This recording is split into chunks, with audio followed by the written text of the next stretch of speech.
All right, everybody, it's Quantum Mechanic. We're gonna go through the big toolbox I have here. Last week we talked about my little toolbox and the setup I have. This is, like I said, my 90% box. It does pretty much everything, but every once in a while I gotta come to the toolbox to get something big that won't fit in there or that I just don't use that often. This is kind of the normal setup, the top shelf. Those bottom boxes kind of live in the back of the van, but for the purpose of this video, we're gonna go over those now. And then we're also gonna talk about what's in my brake crash kit, so to speak. Okay, so let's get right into it. We'll start with the outside of the box. So this is overflow consumables. And then up here I have some overflow refrigerant.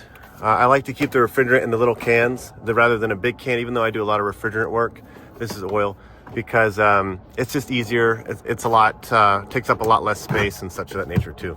And then this is like overflow tools and stuff that I like never use, like those cheap wrenches that you get from Harbor Freight that I can modify, cut up, or slim down, or whatever I need to do.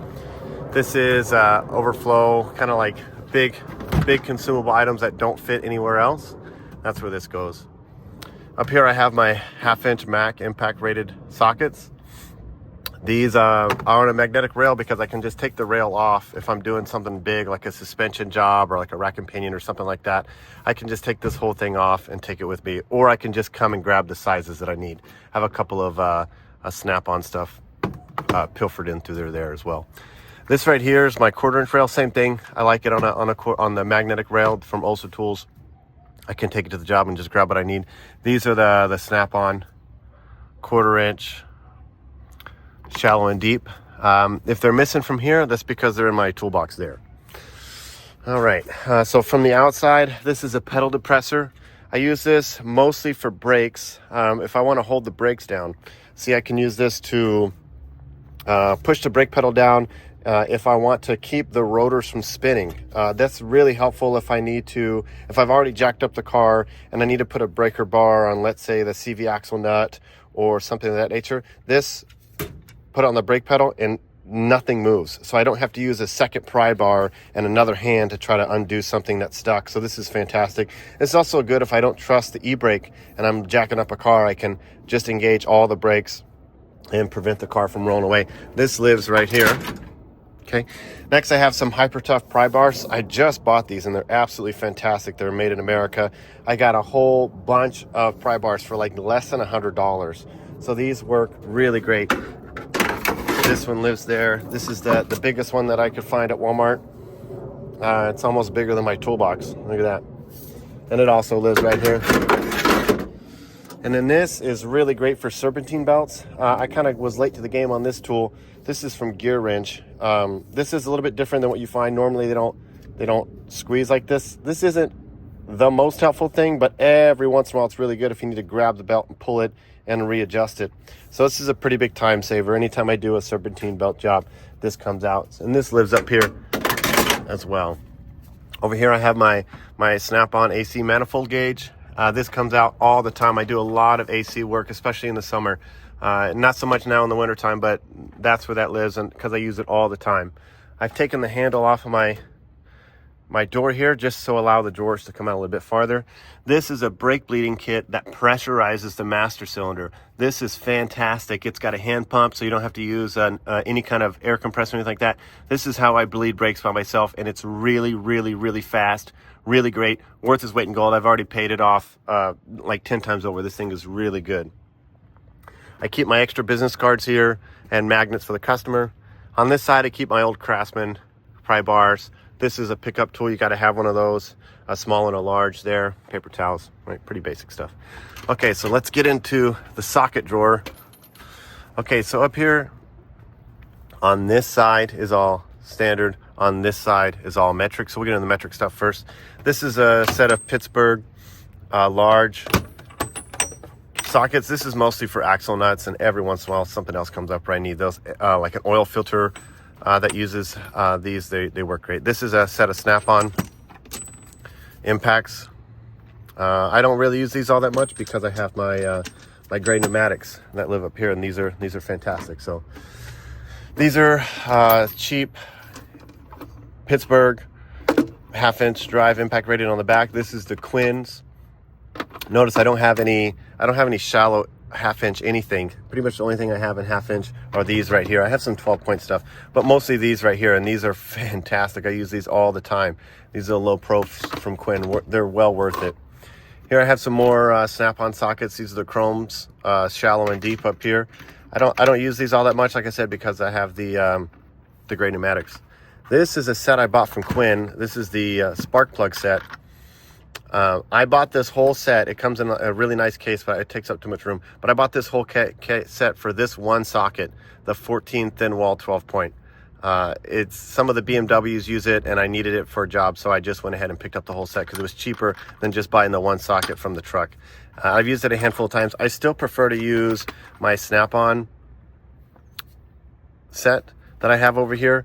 And I prefer the spark plugs with the rubber boot. See, the rubber boot will hold the porcelain a little bit better. So if the porcelain might have snapped because it's gotten brittle over time, the rubber kind of hugs it a little bit better. I like it better than the magnetic ones that you can get. I got this set a very long time ago, maybe 15 years ago, because I didn't want to buy a separate set of tamper-proof Torx and regular Torx. So I rocked these as Torx and tamper-proof Torx for a long time, but I've since moved on because I've broken so many of these. I've warrantied them out. Look, this one's already broken. I need to warranty it out, but it's nice because at the time when I was a little bit younger of a mechanic, I didn't want to strip out the head. So I would rather break one of these than strip out the head on something. These are the 1/4-inch snap-on semi-deeps. They come in super great handy. I like having those. I'm probably going to get a set of the 3/8 later.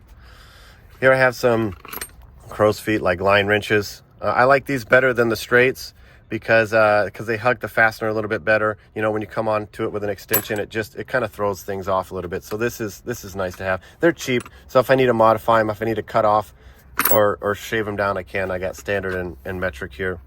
These are Allen keys. These are cheap Harbor Freight ones. These are kind of the longer ones and the larger sizes. I don't particularly like the ball head because I've stripped too many of the fasteners out. So I've just pretty much stuck to this, and they work great. Here I have some larger 12-point half-inch stuff. Some of the axle nuts you'll find are going to be 12-point rather than 6-point. So when that happens, I just go to the AutoZone or whatever, and I pick one up because I don't use them all that much. And then this is my 12-point sockets. I don't use 12-point all that much unless I'm doing some kind of drive line or suspension work on some of the German cars, stuff like that. So I have it, but I don't really use it all that much. These are supposed to be standard, like nut removals. I use them. I just pound them on whatever I need. Doesn't matter what size they are. These are a set of cheap Harbor Freight impacts. I warranted these out. The warranty process is really nice when they break. They're small. They're nice. They don't take a lot of torque, but they work well enough. Then I have my standard Allen keys, also from Harbor Freight. Works pretty good. These are the 12 points in standard. Over here, you're going to have my Mac sockets, my Mac standard sockets, and then my Pittsburgh standard sockets. I've had these for a pretty long time too. And then here, these are the gray pneumatics overflow from my other set that I bought. These are also standard shallow and deep. And then these are going to be the snap-on. Let's get that out of there. These are going to be the snap-on Allen heads or hex heads or whatever you want to call them. These work great when I need them. Here I just have a cheap set of like Quinn or Craftsman, or I don't know. They're kind of Mox Nicks, but they're the standard 1/4-inch. I have a long breaker bar in here that I pretty much never use. This is from Harbor Freight. I bought it to have it, but then shortly after I bought this, which is probably my favorite edition of the year. This is a extra long gear wrench locking flex head. You got to have a locking flex head in my opinion, because you don't want to be on a fastener and then you slip this way and then you either strip it out or hurt yourself. So these are nice. I'm a weak skinny guy, so I like these long handled ones. This is about as long as I could find that'll fit in the toolbox, and it was cheap. It was like $70. I bought it used. It's really, really great. I bought it used from Amazon, if you can believe that. Then I have an extra long snap-on extension in here as well. It's really good for suspension work or any kind of transmission work, stuff like that. That works really good. Okay, so that's the socket drawer. Let's move on down to the wrench drawer. This one's kind of a work in progress. From here over is mostly standard, and this is metric. So I got a set of the Icon wrenches. These are really great. They have pretty good teeth on them. I use these quite a bit. They work great.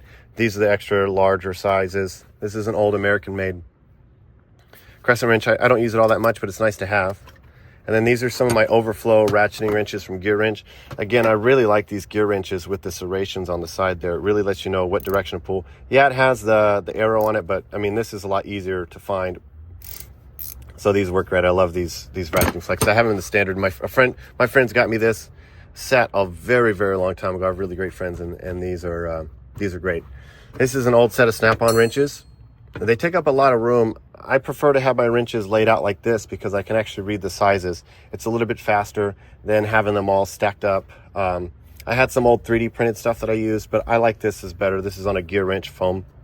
It takes up more room than I like, but the wrenches don't move around in the van, and they just kind of stay in place. This is an old cheap set of Cobalt wrenches. They come in handy every once in a while, but they're not the tightest of tolerance, so you got to be careful when you use it. These are some line wrenches or flare nut wrenches from Pittsburgh. I usually just grab the whole thing, even though I pretty much use 1/2 inch 9/16 or 10 and 12, but I like to just grab what I need. These are a set of thin wrenches that I use anytime I'm doing sway bar end links or trying to get rid of the take off the brake caliper slide pin, something like that. This comes in handy. You can't put a lot of torque on them, obviously, because they're so thin, but I got this on Amazon for cheap, and it has done the job. It served me well for a while. And then I got me the Icon torque wrench. I use this pretty much only for torquing down lug nuts, and it works great. You know, it doesn't have to be exact. It's not perfect, and it was cheap, lifetime warranty. So that's it for the wrenches. All right, moving on down. These are all my kind of overflow ratchets. So we'll start from the left and work our way to the right. This is a torque wrench 3/8, and once again, I don't do a lot of in-depth engine work. I'm not torquing down main bearings and stuff like that. So the stuff that I use my torque wrenches for, mostly valve cover gaskets, intake manifolds, maybe a spark plugs every once in a while, and exhaust manifolds. Nothing crazy, just enough that I want to have, you know, that plus or minus 4% is really all I need. I used to use this one a lot until I upgraded. It still comes in handy because it's a different, you know, it's a little bit shorter than my other one up here in the top drawer. So this is nice. It kind of fits into places a little bit better. Which one I really like is this Icon. It's pretty sturdy. It's pretty stout. It's got nice teeth. I wish it locked, but it's nice to have. It's good. It's a good little form factor. I use this as my go-to over these other two. I have the snap-on here, the dual 80. This thing is fantastic, but I kind of overpaid for it, and I don't really want to break it, so I kind of just have it to have. If anything, I go to this Cobalt if I really want to wrench down on something, to put a really long breaker bar on this, which I haven't done in forever because I got this new one. But it's 90 tooth. It's nice. It's been something I've been trying to break for years, and I haven't yet, so it stood the test of time, so to speak. I have a single breaker bar in 3/8. I never ever use breaker bars. I don't use them as T-handles. I don't use them as anything. I just don't use breaker bars. So, but it's in there. That came with the gray pneumatic set. This is kind of nice, but it doesn't flex, and it's kind of limited in length, kind of like this old snap-on one. I have this one more for nostalgia. It's like 36 teeth, I think. This is really neat. I don't even remember where I bought this, but this is cool because whether you can use it like a regular ratchet, you can change the direction, but you can also turn the handle here, and it'll turn the head. Whether you go counterclockwise or clockwise on the handle, it turns this the same direction that you have selected. So this is really handy every once in a while. It's a bit big, and one might say a little bit gimmicky, but it really does work pretty nicely for just running stuff down when you can't fit your anything else in there. This is a little bit longer of a Quinn. I think it came in a set I bought for somebody or something to replace something, I don't know, but I hardly ever use it. This one's cool. This is from Easy Red. I got this off the Snap-on truck. It's got the bit driver on one end and the 1/4 inch on the other. This is good. I've actually broken one of these already, putting too much torque on it, and broke the locking mechanism so it wouldn't lock. It's a little flop, like it's a little not tight, so to speak, but it does the job. Ever since I upgraded to this guy right here, the Icon set, I put this one in the toolbox because I hardly ever use it. This is another cheap 1/4 inch torque wrench. Just a couple of, like, this is a Quinn set I bought just to try them out. They're okay. This is an old Craftsman one I've had forever, 1/4-inch drive. This is a stubby 3/8. I don't use this one all that much because it's been replaced by my 3/8 drive 1/4-inch body, right? But I like to have it once again for the nostalgia. This is another 1/4-inch Craftsman set, or 1/4-inch Craftsman, 1/4-inch snap-on. And this thing works great too. I've like never used this. This came as a kit. It was on sale. Came with a bunch of bits too. This is a snap-on bit driver, ratcheting bit driver, and it just doesn't prove to be useful. So I've never used it. Maybe once or twice just to use it, but this used to be my go-to. If you're on a budget, these Pittsburgh ratchets are fantastic. One of my biggest complaints is obviously it doesn't lock, and then directional switch is backwards. On is to the right rather than to the left, but it's got really low back drag. And I've put a lot of torque on these two ratchets here. And if you have to warranty it out, then, for me, I have Harbor Freights all over the place, so it's not a big deal. This is just a 1/4-inch driver. It's nice because you can put your ratchet on the end of it and get a little bit more for it. It acts as an extension too. So these are pretty sought after. They're not super common, but I like to have it. I don't use it all that much, but I like to have it. I have some thumb drivers here, 1/4-inch, once again, Harbor Freight. But yeah, this ratchet, same thing. It's pretty good. This got replaced by my snap-on ratchet. I like this one better, but I like to have this one in the box. This ratchet's really neat. I got this from O'Reilly's, I think. It's a shorter body, but what's neat is that it's got a driver. It's got an part here that you can put an extension on it. So I've used my really long extension. I've used and you can make the handle as long or as short as you want. This thing is really neat. I use this for all kinds of different things when you really got to get deep into an engine bay and maybe your height might be restricted by some reason. So this is really good to get down deep into something. And some long 1/2-inch extensions, some swivels, some U-joints, stuff like that. Some more of the locking extensions.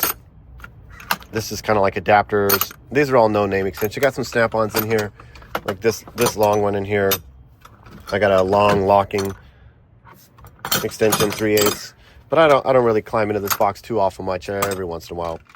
And then some cheapy extensions, Pittsburgh, Stanley, stuff like that. Okay, moving down. This is kind of screwdrivers and picks.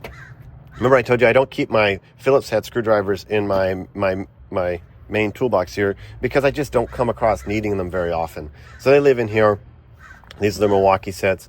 I have the long handled snap-on pry bar set. These are nice. I use these all the time. I got a just kind of overflow, an extra impact driver back there, and some cheap Pittsburgh, picks. They come in handy. They come in great. These are a cheap set of radiator pits. These are the snap-on radiator pick sets. These are really great. I also use these for things they're not supposed to be used for, like pry bars. You got to use that lifetime warranty. Get your money's worth out of it. You know what I'm saying? But these are great. I haven't broken them yet. I've had them for a while. And then these are just a cheap set of panel poppers, trim panel tools from Harbor Freight. I really like these long ones when you're doing like a window regulator or something like that, and you got to get down deep into something to get the panels off. This is just saves you so much time and effort and energy. I really like this Quinn scraper. It's got a really good angle. It extends. This is just it's my go-to scraper for scraping off gaskets and stuff. I don't very much like this Icon one because the angle is just a bit too extreme for what I use it for. So I feel like as I'm using the tool, I feel like I dig in more than I scrape across. So when I do have to bust this out, I have the dulled razor blade that came in a kit. These are a set of old Harbor Freight pick sets on a 3D printed tray. This is 3D printed too. On a 3D printed tray, this is a set of security bit sets. It's mostly just extras if I break something and I just need it right now. And I got this for like $8 or something. It's really cheap. This is kind of overflow screwdrivers and bits and picks and stuff that I just have extra. This is a really nice ratcheting screwdriver. Had this forever. This is cool because of how many bits it holds. And it has an extension built into it too. So this is a really good set. I've yet to find a ratcheting screwdriver that I like more than this one. My biggest complaint is that this doesn't come off, but other than that, this is a fantastic set. Some impact driver stuff. I don't really use these all that much, but I have them. So this is going to be mostly pliers. I have a pliers set here, and then I put a magnetic, basically this magnetic rail from Harbor Freight. I put it face down, and that prevents this from moving around. And it also prevents my foam on the bottom from getting all jacked up as I'm driving around. Those go from left to right. I got a seal puller back here in the back. I have a fan clutch wrench. This tool here is really neat. This is for holding the bolts on like water pump pulleys and stuff of that nature. So that way, if you needed to undo the other bolts, you can put this on and hold it and prevent it from spinning while you go to get it off. So this is a really nice one. I got some overflow channel locks here, or slip groove pliers from Cobalt. I've had those forever. I don't really do a lot of oil changes, so I don't think I've really ever used this. This is not my go-to for taking off oil filters. This is actually, and I also have a full set of oil filter sockets as well. And then this I got from Craftsman a long time ago. This is really great. I use it when I need it, but honestly, this does most of the work here. Some bolt cutters, some really tiny bolt cutters. I use these for flex hoses when I'm changing brake calibers and stuff, just to keep me from spilling brake fluid all over the place, or coolant, put on a coolant line. Some lineman's pliers from Cobalt. These are pretty nice. I just picked these up. These are the diehards channel locks. I got a whole set, like a small, medium, large set, so to speak. And they work really great. I use them. I actually use these a lot when the hood pins or the hood struts on hoods are kind of falling on you. You can either use a stick, they make a special tool for it, or I just clamp this on and keeps the hood from falling down on me. These are for spark plug boots, like a lot of the 90s, 2000s GMs, stuff like that. This comes in handy to get onto the boot and pull it out, because I don't know how many times I've pulled on the boot and it just comes apart. So this kind of helps prevent that from happening. These are the Doyles. They used to be in my box here, but I took them out because I just don't use them all that much. I'll probably get me some Knipex, a set of Knipex. This is the other two small little 6-inch pliers that came in with that. I don't use them all that much. So that's why they're in here, but they're nice to have. And then same thing. This came in a three-piece set with this set of pliers and this set of pliers, but I don't use these smooth. I know what they're used for. I just don't use them all that much. I'd rather put an adjustable on it. My old Snap-on wrenches. These are really great. These are from Harbor Freight. I really like these hose grabbers. I use them all the time. These bent nose pliers. Maybe I'll upgrade to a better brand one of these days, but I've had these forever and never had an issue with it. I bought this in a kit. These are all a bunch of hose clamp pliers. They actually come in really big handy. This one I used just yesterday on a Mercedes, trying to get a hose off that I just couldn't get to because this extends out. The bottom teeth kind of extend out, so it's a little bit nicer to get onto a hose clamp. That's good. These are angled. Those are good. I got some internal, external wrenches here, aviation snips or tin snips or whatever you want to call them. These are great for those specialty hose clamps that you come across that you can undo and redo. Okay, this is a remote hose clamp. This is really great when it works. I'm going to upgrade to a Snap-on, but this one's pretty good. Here we have we'll go to this one. This is the Quinn scissors. I use these a lot for cutting hoses or zip ties or really anything. This works really good. Opening packages. I like these scissors a lot.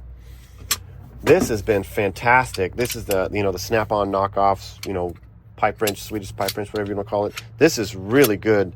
I use this all the time.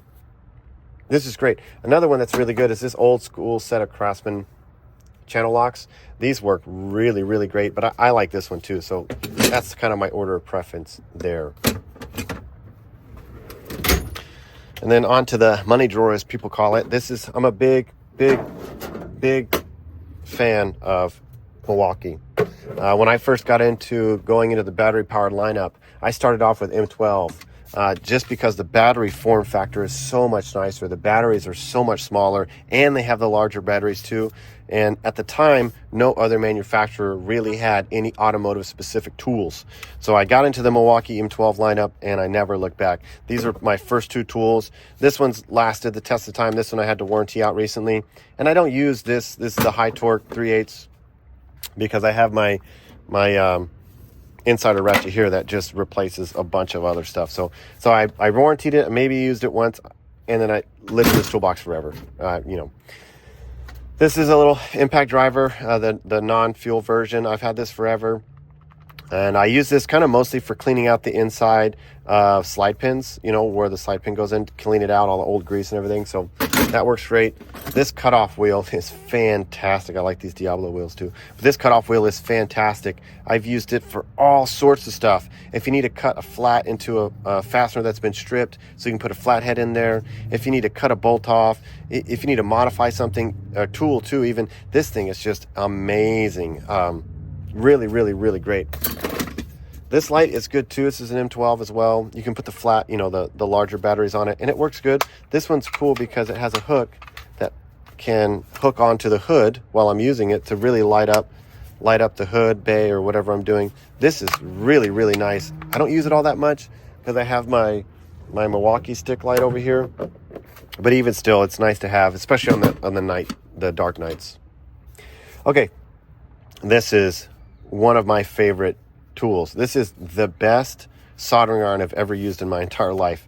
I like it better than the plug-in soldering irons, the gas-powered, you know, the butane, whatever. This is really nice. It gets hot very quickly. It cools down very quickly. And with this larger battery, I can set it up, you know, like that. I don't have to worry about it. Even if I didn't, it's got a built-in stand here. So if I were to lay it on its side, I don't have to worry about the tip touching anything.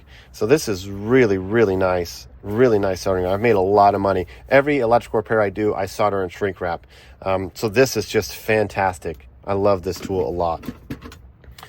All right, so I got my angle grinder here in the back. I don't use it all that much, but I've actually used it most recently to cut off the CV axle so I can get the bearing and pop it out of the transmission. I've never had to take a CV axle like that out before, but that came in handy. And I don't have a guard on it, you know. OSHA ain't coming around me, so I'm not worried about it all too much. This is the M12 Sawzall. I've had this forever too. This works great, you know, gets into tight spaces really good. It took me a while to update to this drill driver, the M18 drill driver. I wish I would have not waited so long. I have the non-fuel version drill, M12, that I used for everything, but this is just so much more powerful, and it really does. It's pretty compact. I love this tool. This is great. I also used it to as a hammer drill too. I've used it at home for projects, for driving lag bolts into concrete and stuff like that, or drilling for lag bolts into concrete. So this thing works really good. And then this is the big Gen 3 high torque. If I'm not playing around or I don't want to mess with it, this comes out, you know. If this will break it loose, guaranteed. I've almost never had an issue with this getting something off. So this is a really good tool.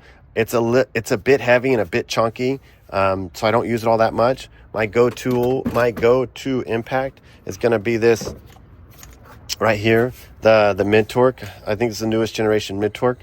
I live with a Mac flip socket on the end of it because I mostly use it for taking off tires. That's why it kind of goes on the cart like this. But this thing is fantastic. I give it a couple of ugga-duggas with this thing. If it doesn't work, I move on to the big boy. And that almost always works. So really love these tools from Milwaukee. Super, super great. This is going to be kind of my measurement and specialty disconnect tools. So I have some lock wire back here, mechanical wire in the back, some spare safety glasses, tape measure, which I pretty much never use, but it's in there anyway, just in case. I really like these style of wire brushes because I don't have to worry about scratching or marring up the surface. They're a lot softer. You just go through them like crazy. You know, after the first or second use, they kind of look like that. This is my quick disconnects. And when I need to do a job that requires these, I just take the whole thing. If I'm underneath a car doing fuel disconnects on something, or even if I'm doing the AC disconnects under the hood or whatever, I just pick this whole thing up and bring it with me wherever I'm going. Because you never get you never guess it right. And to be honest, I don't know which one to use just by looking at it. So I kind of fit and feel which one fits in there best and throw it in there. So that's a really good tool. And I like having it in that box right there just to take the whole thing out. These are the stretch belt installers and removers. These are really great. I like the metal one the best because it's a bit easier to see and pick up when you drop it, because you almost always drop it.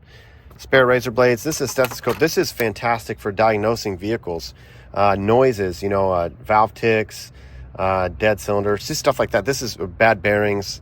This is really, really good to help you isolate the noise. Old school trick is to use a screwdriver, put the screwdriver to your ear, but that's a little bit awkward. This is just so much nicer. This is really good for proving to the customer how low their brake rotors or brake pads are. So this stays in here. I have my feeler gauge as well. I took out the 8 and 12 because I mostly do a lot of Honda valve lash adjustments. So that's what you need for the intake and exhaust valves. Spark plug, gapper, got a couple of those. Fluid tester for coolant. These calipers are about as accurate or precise as I'll ever need. So I like them. I don't have a set of digital calipers. This is all I have right here. Let's see. This is a good strong magnet. Obviously, you got to have I call these machinist scales, or ruler, if you will, but it's got a nice flat, straight edge, right angles, really precise. This is good for checking straightness on things. If you want to do a light test, put this on a cylinder head and shine a light in the back to see if any light's coming through. This is really good. Or bearings as well. Make sure that you set a bearing right. This is good for that. This is for testing the temperature. So after I do an AC job, like an AC compressor, I'll put this in the vents before and after to show the customer. If they're not there, I can take pictures before and after so I can show them how much better their cooling has gotten. Tire temp gauge, nothing fancy there. And that's pretty much it in this drawer. This is going to be my electrical drawer. So this is a back probe pin kit. This is really great. I use these little guys here because they're really sharp for actually puncturing wire to get a read on something if I can't get to the end of the connector. So this is really good for checking continuity and voltage and stuff like that. They're little wire sets, really nice there. I like these alligator clips as well. It helps me to set up if I need to kind of makeshift something or test a theory out. This is really good for that. These are the relay buddies. These are fantastic. If I'm underneath the hood and I want to, and for whatever reason my scan tool's not communicating with the car, or if the vehicle doesn't have bidirectional controls, if it's an older car or something like that, this is really good for replacing the relay and checking like a fuel pump or a starter or something like that. It really takes all the guesswork out. Super fast, very efficient, really, really nice tools. A little bit pricey for what they are, but really, really great. This is also good if I need to repeatedly start a car. I can put the key in the on position, get underneath it, replace the relay, and just start it while I'm under the hood. So it's a little bit more professional. Maybe not the safest, because it's always on, so you have to remember to turn it off. But that's what I do, and it works great. I keep these in here to kind of show customers blown fuses. This is actually a fuse that didn't blow, but it was oversized. So you see it didn't blow. So if I were to put my multimeter on there and check continuity across, it would pass. But this is very clearly a bad fuse. A couple of other bad fuses in there too. And these kind of aren't great, but I have them every once in a while. They come in handy. They're when they're working right, when you have it adjusted just right, they work good. But overall, they're kind of not worth the money. This is what I use mostly, just a cheap set of wire strippers. This is a thermometer that I use all the time for diagnosing mostly catalytic converters. We can also use it to diagnose a misfire, especially if it's a severe misfire. The exhaust manifold will be less cold, or if it's got headers, even better. But this just works for a slew of things, and it works really great. It's nice to have. And this is an inline spark tester. So this kind of goes along with this box here. So this is my electrical repair box. So I got spare wire, soldering iron, some electrical clips. Got to have an assortment of different colored shrink tubing. And then, I think I forgot to mention it. This right here, sole purpose is to shrink wrap. It's a little cheap Milwaukee knockoff heat gun, but it works great, and that's all I use it for. So those two things, the soldering iron and the heat gun, with this comes out just about every time I do electrical repair. Tape, if I want to tape something up. This is really good for soldering in weird places. They can hold both wires, and then you can solder in the middle. Got that off Amazon too for cheap. Assortment of wire, like I said. These I bought when I used to live on a boat to use kind of in a pinch, and it sucks for cars. It's supposed to have glue on the ends with solder in the middle, but if you use this, you're only going to get a cold solder, and cold solders just aren't as strong as a proper solder job. So I think that's just overflow from something else.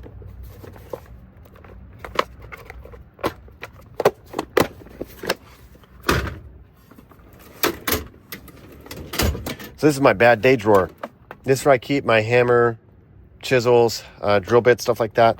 This is great for popping locks, you know, in between the door, pop it open and you can get to the lock.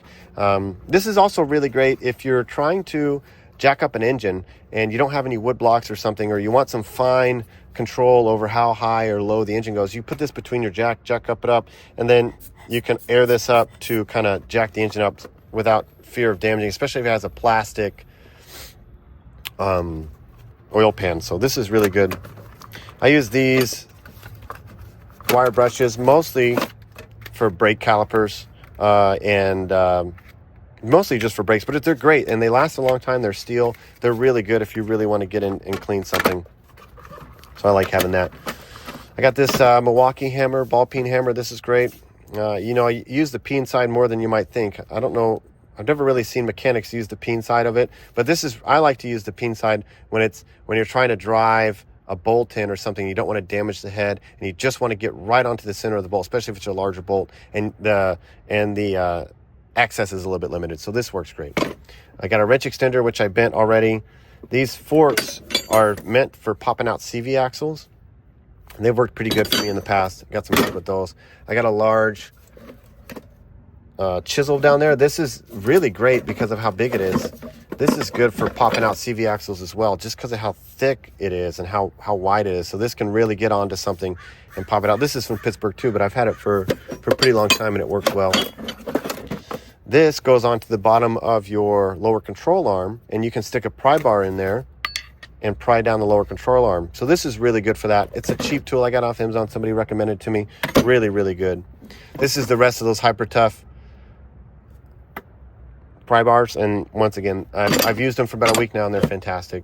This is mostly just wire brush assortment of things. These are some reverse threaded, you know, easy out type stuff.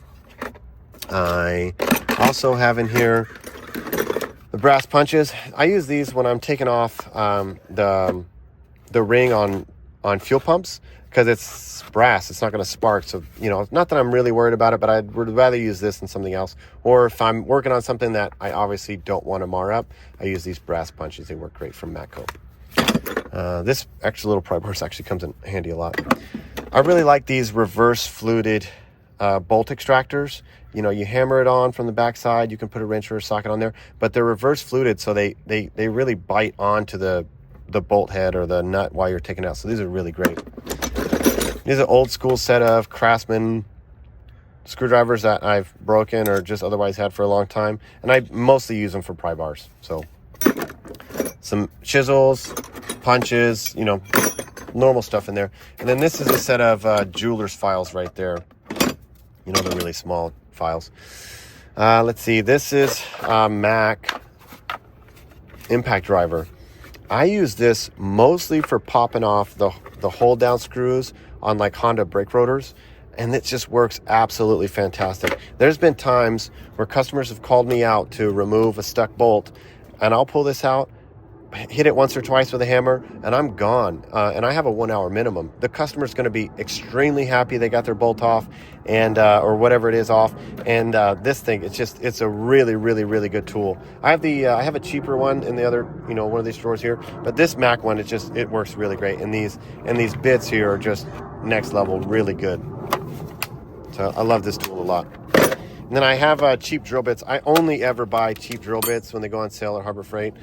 Maybe I should upgrade to nicer drill bits one of these days, but yeah, I'm just too cheap for that, I guess. I don't know.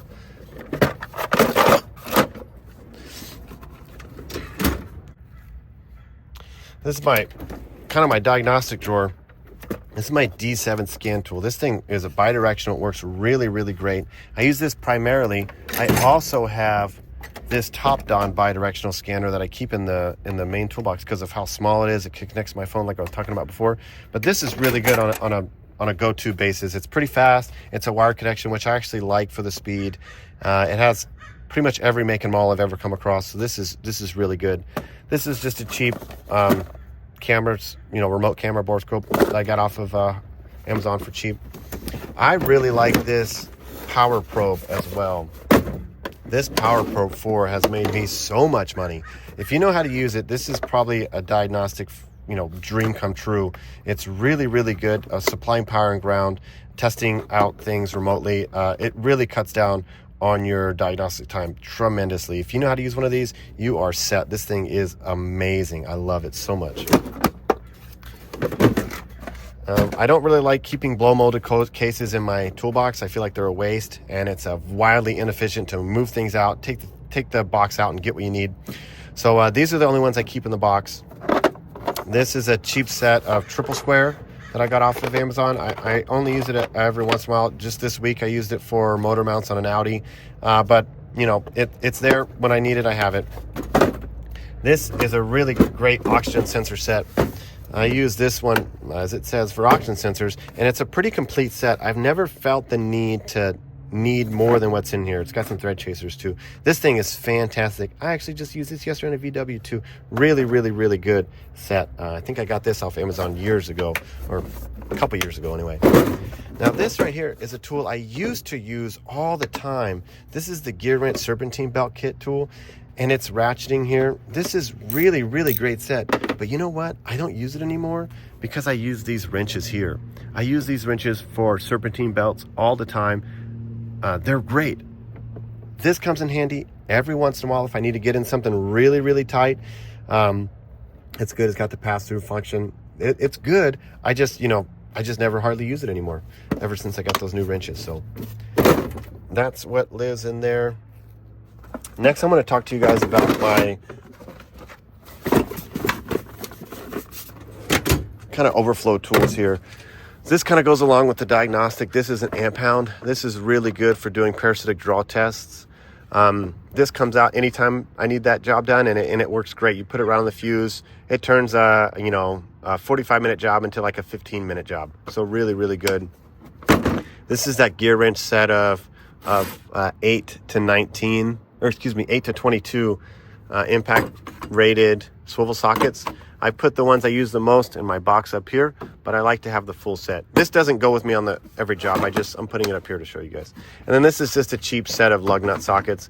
I don't know where this one is, but maybe I broke it or something. But yeah, these work great, especially when you come across a customer with really nice rims. You want to use something like this rather than something like that.